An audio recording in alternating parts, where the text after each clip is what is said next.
In October 2025, 9 major studio movies failed back-to-back. Not underperformed, failed. Over $600 million in production budgets. 0 genuine hits. It was the worst October box office in 30 years. And adjusted for inflation, it wasn't even close. The entire month generated just $425 million domestically. In 1997, that same number would equal $775 million today. This wasn't a slow month.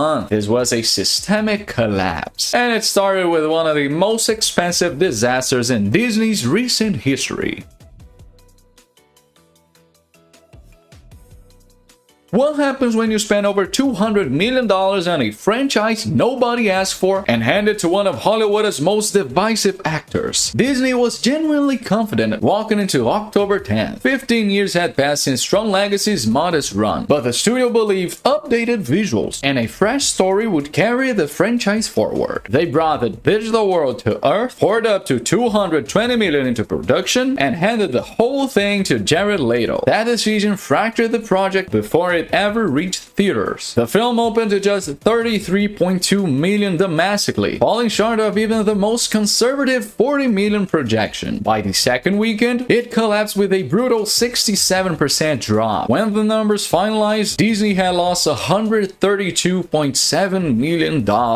Not revenue, pure loss, on a franchise that never had a true blockbuster in the first place. Jared Leto's track record was a warning sign nobody seemed to take seriously. Morbius flopped so spectacularly it became a meme. Haunted Mansion disappeared without a trace. His only real commercial hit, Suicide Squad, was carried entirely by Will Smith and Margot Robbie. And on top of all that, industry reported allegations surfacing earlier in 2025 created an uncomfortable cloud over the entire promotional campaign. After opening weekend, one talent manager put it bluntly: in a world where Michael Fassbender and Benedict Cumberbatch struggle to get lead roles, why cast someone who consistently can't open a movie? Critics landed at 53% on Rotten Tomatoes. Audiences gave it a lukewarm B+ cinema score. The Tron franchise is now dead for the 3rd time, and Disney won't be making this mistake again. Dwayne Johnson has been one of the most bankable stars in Hollywood for over a decade, so when his film opened to career worst numbers, the entire industry stopped and took notice. The Smashing Machine arrived on October 3rd as Johnson's most ambitious project yet. Director Benny Safdie created a raw, unflinching biopic about MMA fighter Mark Kerr. When it premiered at Venice, it received a 15-minute standing ovation. Critics called it the performance of his career and immediately started predicting awards glory. Then opening weekend brought in $5.8 million. That's the kind of number studios panic over. A24 had spent $50 million and released it wide in 3,345 theaters, completely abandoning their typical limited release playbook. They bet everything on Johnson's name, pulling audiences out. They lost completely. The audience breakdown revealed why. Nearly 70% of ticket buyers were males aged 18 to 36. Johnson's core action demographic. They showed up expecting the familiar version of The Rock. Instead, they got a depressing meditation on addiction, abuse, and personal failure. Only 8% of the audience was over 55. That's exactly the crowd that seeks out this kind of art house storytelling, and the marketing never reached them. The film finished at just $21 million worldwide against that $50 million budget. Christopher Nolan publicly defended it, calling Johnson's performance heartbreaking and predicting it would be understood more and more over time. Johnson himself took the loss gracefully on Instagram, writing that you can't control box office results, but grace doesn't recover tens of millions in losses.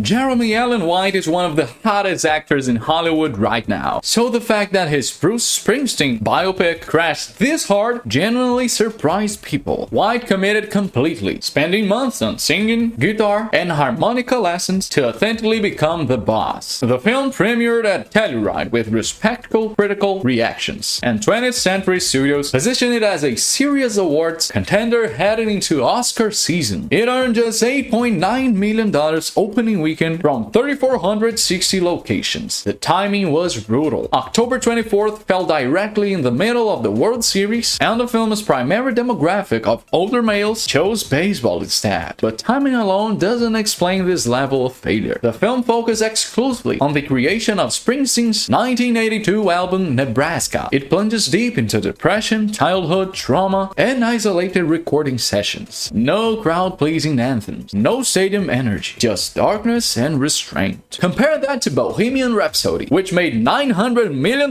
by giving casual fans every Queen song they ever loved. Deliver Me From Nowhere did the exact opposite, asking audiences to invest in one obscure album most casual fans had never even heard of. Rotten Tomatoes landed at 61%. The consensus: this brooding biopic too often feels like the B-sides from an extraordinary career. The film finished with around 45 million worldwide and found a second life on streaming. But that doesn't change what happened theatrically.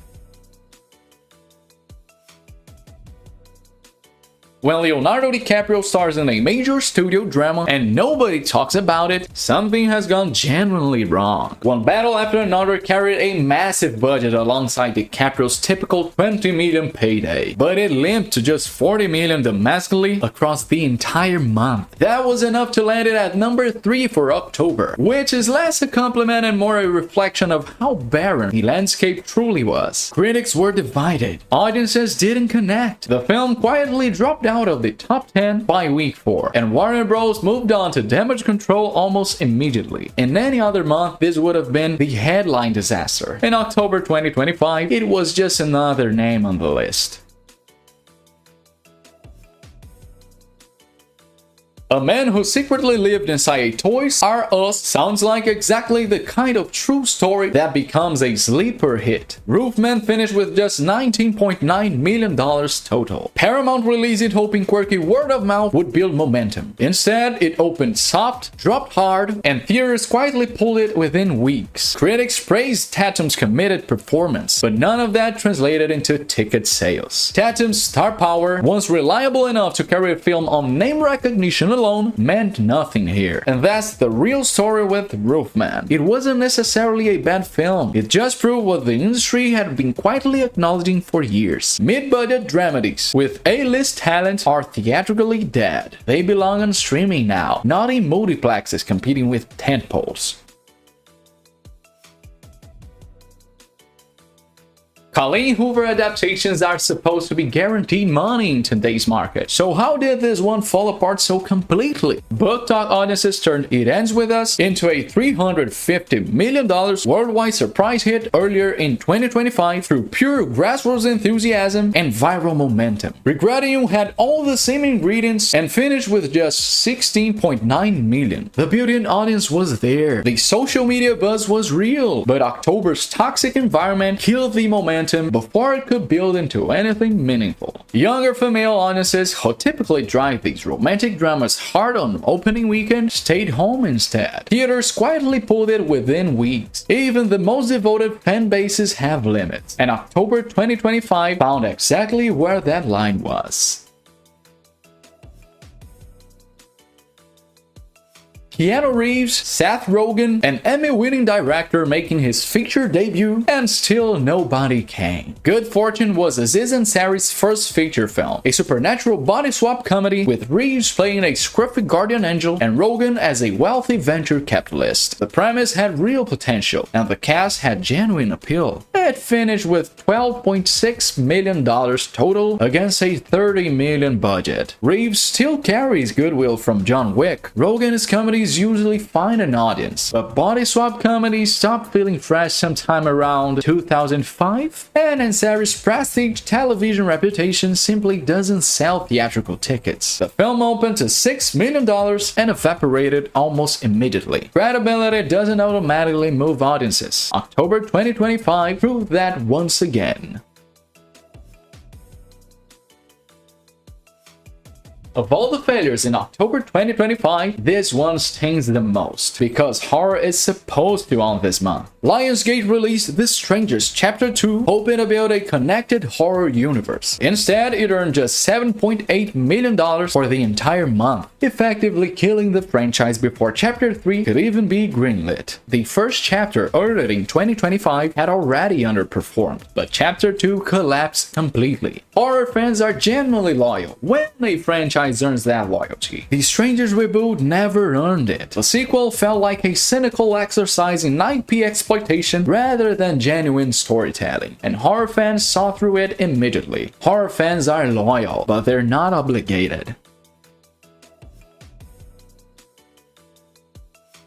Some failures stop feeling like box office stories and start feeling like cautionary tales. After the Hunt is October's 2025's final insult. Amazon MGM's thriller earned just $3 million total from 1,238 theaters, barely $2,400 per location across its entire run. The film stars Mads Mikkelsen, a respected actor with a real following, but the marketing was essentially invisible. Amazon dumped it into theaters purely to fulfill contractual obligations before immediately sending it to Prime Video, where it might have actually found an audience. Nobody involved believed in the theatrical run, and audiences responded in kind. It's the perfect symbol of everything October 2025 represented. Studios releasing films they didn't believe in into a marketplace that had already stopped listening.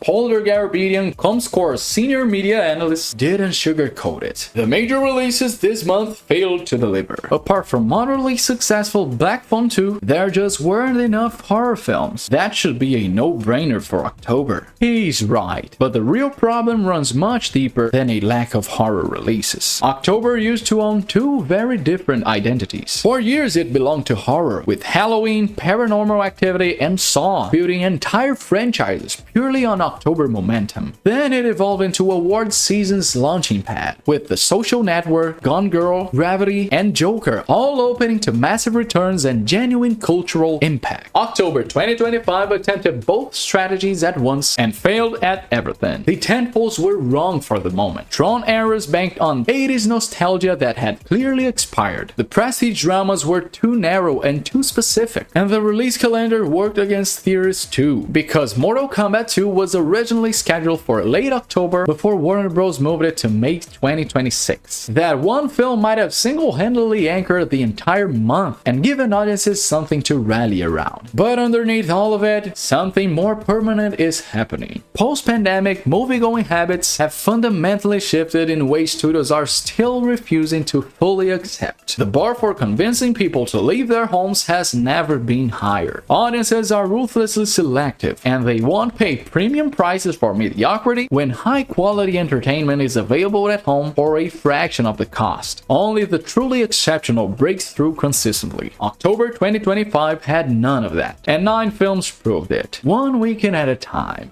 If this video gave you a new perspective on what went wrong in October 2025, hit that like button and subscribe for more deep dives into Hollywood's biggest wins and failures. And drop a comment below telling me which flop surprised you the most. I'll see you in the next one.